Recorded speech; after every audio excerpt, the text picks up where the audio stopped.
How do you put words to work? Would you ever consider using a crayon? Plus, what if? It's a huge question, and there's one that's running around that has a lot of people wondering about the events that could happen with our national leadership. My name is Arroe. I am a daily writer, a silent wolf. I stand on the sidelines and do nothing but watch, listen, study, then activate. I call it the Daily Mess, a chronological walk through an everyday world. Yep, it's my morning writing. As a receiver of thoughts and ideas, we as people tend to throw things to the side and deal with it later. When a subject arrives inside of me, I know it's time to dig in. It's still keeping a daily journal, but by doing the research, the picture becomes clearer. This is the Daily Mess. I've been a daily writer for 30 years, using fountain pens and inkwells. Dip, then write. Dip, and then write some more. A little different, but nothing like author James Joyce, who is credited for writing some of the most respected novels of the 20th century. His writing instrument? A crayon. Looking deeper into the purpose of such a choice reveals a medical issue. James Joyce was nearly blind. At the time of writing Finnegan's Wake, using the large crayons helped him see the sentences and the paragraphs. James Joyce was farsighted as a child. By the time he reached his 20s, things got worse due to a bout with rheumatic fever.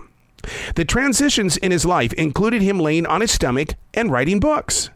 He moved from not only pencils to crayons, but the colors used were extremely important. They were needed to underline and circle words that had to be edited out. It is said the original layout of Finnegan's Wake is one of the most difficult reads in writing history. Hey, coming up next, we live in an age of oddly created questions. My question today is, what if? Hey, thanks for coming back to the Daily Mess. We live in an age of oddly created questions that may need some answers. One that's been popped up a lot lately is based on President Joe Biden. If he were to transition on the final day of the leadership role and Kamala Harris is named President of the United States, can she run again in 2028 if elected in 2024? Would 2028 be looked upon as being a third term? Well, according to the 22nd Amendment of the United States Constitution, if the vice president assumes the role of this nation's top leadership by way of transition, and it's less than 2 years into the journey, the answer is yes, he or she can run 2 more times.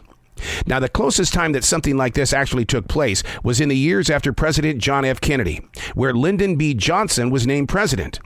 He not only finished President Kennedy's years as our leader, but went on to win the race in 1964.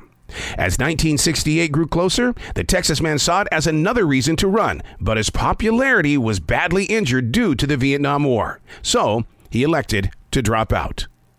I'm Arroe, and that's the Daily Mess.